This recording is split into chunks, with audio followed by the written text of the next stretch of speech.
Harta hanya sedikit, Pak. Jangan kita bangga dengan pakaian kita waktu hidup di dunia dengan harga mahal, bagus, tapi akhirnya kita pakainya adalah 3 lembar kain kafan.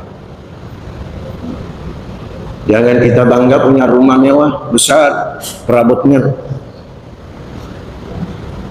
Pada akhirnya rumah kita adalah kuburan. Jangan bangga dengan kita mendapat satu titel. Bahkan kalau kita baca satu riwayat sarjana di Indonesia itu ada yang punya titel 38 titel. Ada MSI, masih sedikit ilmu. Ada SPD, spesial pembaca doa. Tuh, ada SAG, sarjana alam gaib. Maka patut kita bersyukur bahwa sholat subuh ini adalah yang paling berat. Kata Nabi, paling berat sholat subuh itu bagi orang-orang munafik. Karena apa? Sholat subuh ini kan susah kita, bahkan dalam 2 rakaat. Tidak konsisten gitu. Karena Nabi mengatakan, kalau andai kata mengetahui keagungan sholat subuh itu, maka kaum muslimin itu akan mendatangi masjid itu dengan merangkak. Karena Nabi Muhammad SAW tidak ada toleransi. Sholat berjamaah bagi laki-laki di masjid itu tidak ada toleransi. Karena dalam satu riwayat ada seorang buta, yang sudah kita tahu, mungkin sudah ada yang pernah cerita, seorang penceramah. Siapa Pak? Abdullah bin Ummi al-Maktum, seorang buta ini. Dia minta keringanan, rukhsah kepada Rasulullah SAW, tidak diberikan keringanan. Apakah, wahai Abdullah bin Maktum, apakah engkau mendengar azan? Dengar. Padahal dia buta. Karena seorang ulama besar Indonesia mengatakan, Profesor Dr. Hamka, Haji Abdul Karim Amrullah, Haji Abdul Malik Karim Amrullah, itu kan Hamka itu pendekan. Nama yang lengkapnya itu adalah Haji Abdul Malik Karim Amrullah. Hamka itu adalah seorang politikus, sejarawan, sastrawan, ulama besar di Indonesia. Besar. Lahir di Minangkabau tahun 1908. Meninggal pada usia 73 tahun, 80-an. Beliau mengatakan bahwa kalau kita melihat orang Islam itu di mana? Kalau kita melihat orang Islam itu di mana? Pada saat apa? Saat hari raya. Ya kan, Pak? Kalau melihat orang Islam berbondong-bondong ke lapangan, ke masjid, itu pada hari raya. Kalau kamu lihat orang yang beriman, bertakwa kepada Allah Subhanahu wa taala, lihat bagaimana dia konsisten melaksanakan sholat subuh secara berjamaah. Karena apa? Sholat subuh adalah tolak ukur daripada keimanan seseorang. Tolak ukur keimanan seseorang. Luar biasa, Pak. Karena kita sholat subuh dan sholat isya itu sama dengan kita sholat semalam suntuk, semalam penuh. Siapa yang sanggup, Pak? Di masjid kita ini kan sholat tarawihnya berapa, Pak? 11 ya? 11 rakaat. Sudah banyak kita yang menyerah, Pak. Ya, kalau pada saat awalnya puasa luar biasa, Pak. Di luar penuh. Ini sekarang bagi kita yang beriman, itu tolak ukurnya, Pak. Tolak ukurnya, ya kan? Kita ketemu lagi kembali pada saat kita ini merupakan satu nikmat yang diberikan oleh Allah Subhanahu wa taala kepada kita semua. Karena tahun lalu saya beli ada jadwalnya dulu tahun lalu. Saya mengisi juga di sini, tetapi kebetulan pada saat itu saya umrah hari raya di Saudi Arabia. Ya kan? Kita bisa bayangkan, sholat di sana itu kan 23 rakaat. Cuma dibagi 2 gelombang. Kalau sudah lewat tanggal 17 Ramadan, itu sholat isya itu setengah 9. Itu imamnya 3. 10 rakaat dulu. Kemudian istirahat setengah 1 waktu di sana. Di sini subuh, Pak. Ini sekarang dia gelombang kedua ini. Salah tarawihnya. Yaitu 10 rakaat lagi ditambah witir 3 rakaat. Kita tidak usah membedakan, kita umat Islam jangan kita mencari perbedaannya. Padahal perbedaan itu hanya sedikit. Kadang-kadang kita ini salat subuh ada yang kunut dan tidak kunut, orang kelahi. Tidak usah kelahi. Orang sudah sampai di bulan kita masih tongkat jambu mente. Kita kelahi, tidak usah. Ada yang salat begini, ada yang salat begini, ada yang salat begini, tidak usah dijadikan persoalan. Kecuali keadaan Allahu Akbar baru gini, itu sinti gitu. Ya kan? Tidak usah dipersoalkan. Hal-hal yang kecil seperti tidak usah. Ada yang mengucapkan dalam surat Al-Fatihah ada yang sedikit sirri, sedikit tersembunyi Bismillahirrahmanirrahim. Macam-macam kok tidak ada Bismillah. Tidak usah dipersoalkan. Jadi itulah ukurnya seorang itu kan salat subuh, luar biasa. Dan apabila kita konsisten, kita memang mengatur, menjaga ini salat subuh secara berjamaah, kita dihindarkan dari siksa api neraka. Apalagi kita salat sunat 2 rakaat sebelum subuh, itu kan sama dengan kita orang kaya, Bang. Tapi kaya pahala, Pak, kaya ganjaran. Bukan kaya semuanya kita pulang dari salat subuh ini berarti kantong kita penuh, bukan begitu. Tapi mencari keridhaan Allah Subhanahu wa taala. Orang yang salat subuh 2 rakaat sebelum salat subuh itu, sebelum azan, itu kan luar biasa pahala. Dunia dengan segala isinya. Berarti kita kan orang kaya. Mana ada orang kaya menguasai seluruh dunia dan isinya? Tidak ada. Oleh karena itu adalah kita gunakan kesempatan yang paling berbahagia ini. Maka kan dalam Al-Quran itu kan Allah bersumpah wal fajr, demi fajar, wal duha, demi waktu duha, wal laili, demi waktu malam, wal nahari, demi waktu siang, wal asri, demi waktu.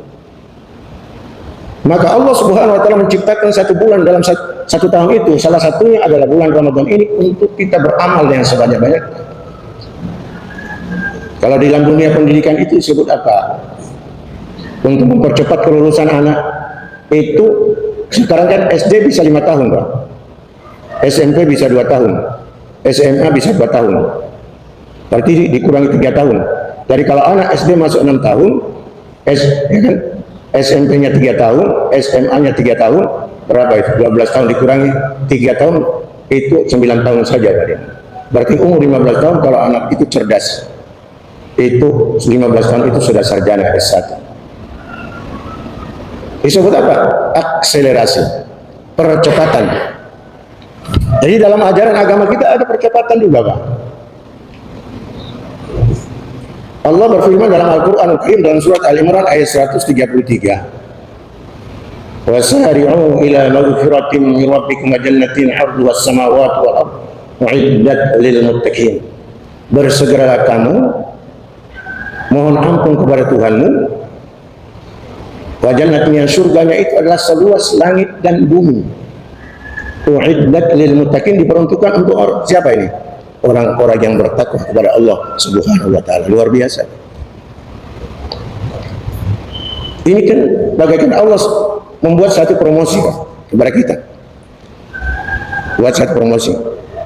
Kalau kita mengandalkan amal kita, kemampuan kita.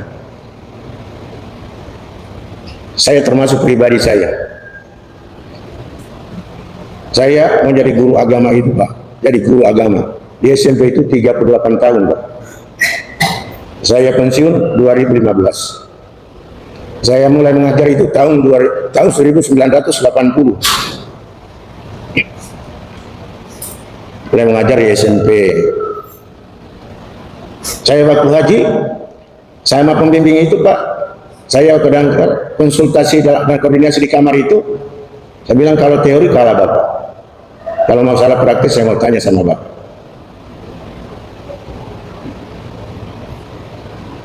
Itu seorang pembimbing kita itu namanya Pak Ustaz Mustaqim dari Provinsi Sulawesi Selatan, dari Bone, tapi sudah lama tinggal di Jakarta. Hadirin jamaah, ini kan kalau kita mengandalkan kekuatan kita tidak mumpuni, Pak. Tidak mumpuni. Kalau kita mengandalkan rutinitas kita, ibadah kita sangat tidak mumpuni. Lamban untuk mencapai target yang tertinggi. Maka karena Allah Subhanahu wa taala memberikan promosi yaitu tentang waktu. Waktu apa yang paling istimewa akselerasi? Waktu bulan Ramadan seperti ini, hadirin bermasuk subhanallah, Bapak Ibu yang kami hormati. Akselerasi yang pertama adalah waktu. Berapa menit Pak? Sampai jam berapa? Ya, setengah jam ya, jam 6 ya. Ya, 15 menit lagi. Allah kita programkan akselerasi waktu ini. Allah sudah memberikan waktu itu bulan Ramadan. Bulan Ramadan ini dilipat gandakan pahalanya Pak. Sebagaimana mungkin sudah kita dengar, karena sudah 24 kali ya, 24 kali 2 kali ceramah kan sudah 48 Pak ya. Dan insya Allah kita akan sambung Pak, karena jadwal saya nanti ada 2 waktu tarawih sebentar. Dan tarawih itu kan 7 menit ya, 7 menit, paling lama 10 menit. Kan? Allah Subhanahu wa taala menghadirkan waktu itu adalah bulan Ramadan. Yang luar biasa kita nikmati. Ya kan? Kalau kita mau sehat kata Nabi, sumu tasihhu. Berpuasalah kamu supaya sehat. Karena Nabi itu kalau makan kecuali lapar, kemudian berhenti sebelum kenyang. Dan Nabi sudah dipraktikkan kita bangun sebelum subuh, itu menyehatkan badan kita. Bulan Ramadan, sudah kita tahu 10 hari awal bulan Zulhijjah, hari raya haji. Kemudian hari Asyura, pembebasan Nabi Musa dari kejaran Nabi daripada Raja Fir'aun.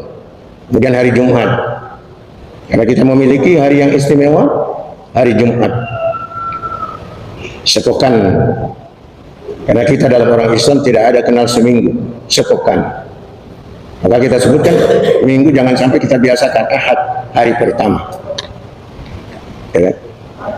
Ini kan satu promosi yang diberikan oleh Allah Subhanahu wa taala kepada kita. Karena kan di dunia ini kalau ada promosi barang-barang yang begitu luar biasa, orang berbondong-bondong ke sana.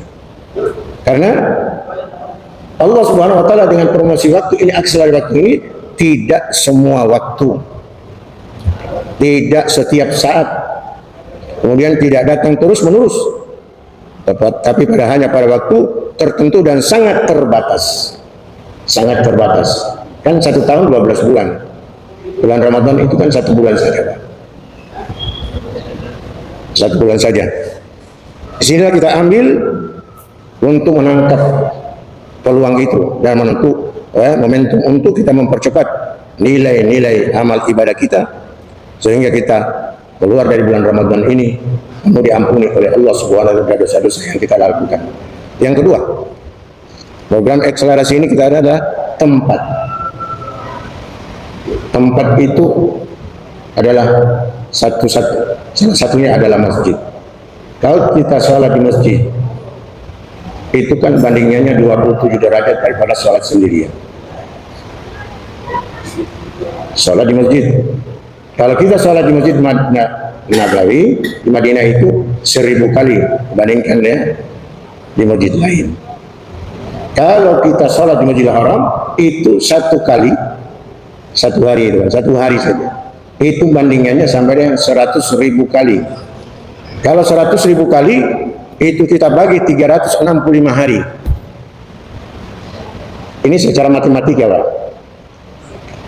Kalau kita bagi 100.000 bagi 365 hari itu sama dengan 270 tahun.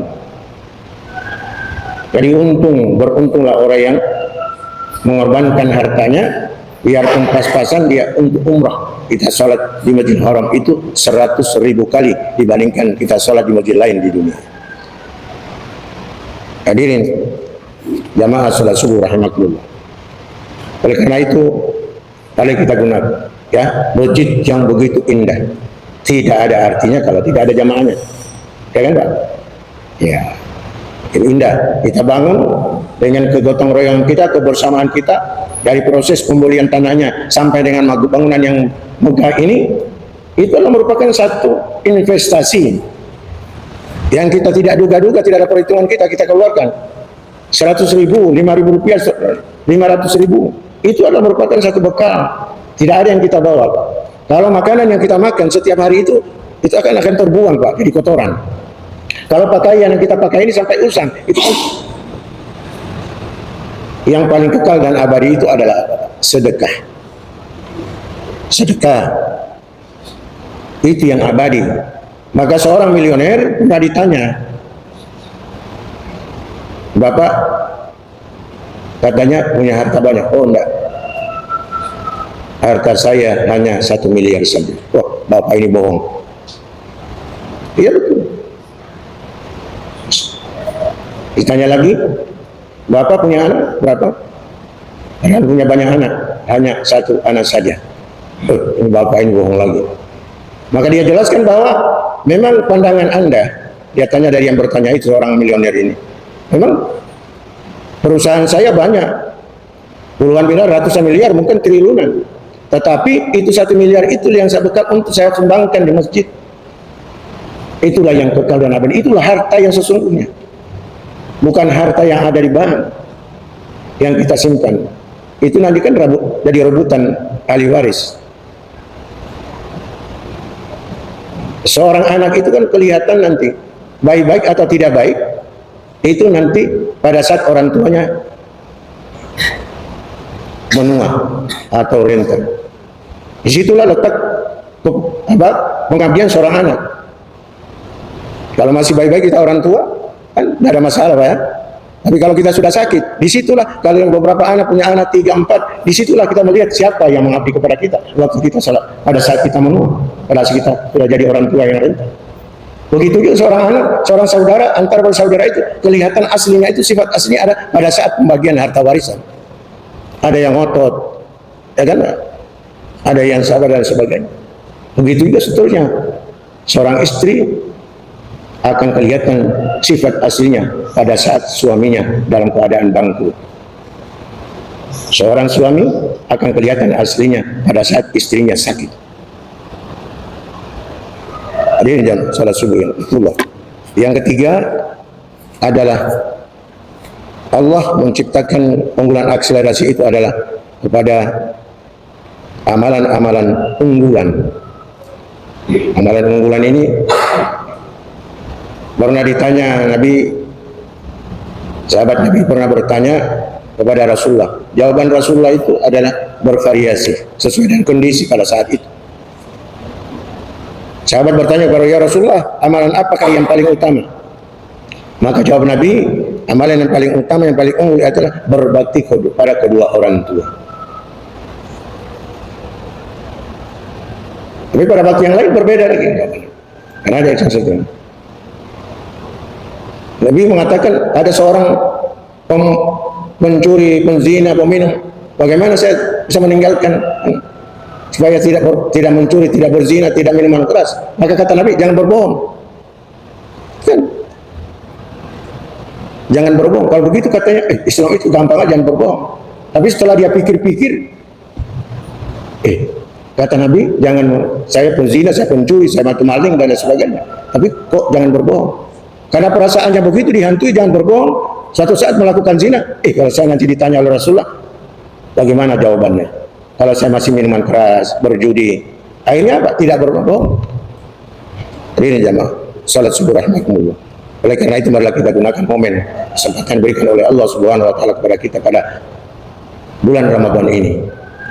Masuk 24, insya Allah kita menunggu pengumuman isbat dari Kementerian Agama Republik Indonesia.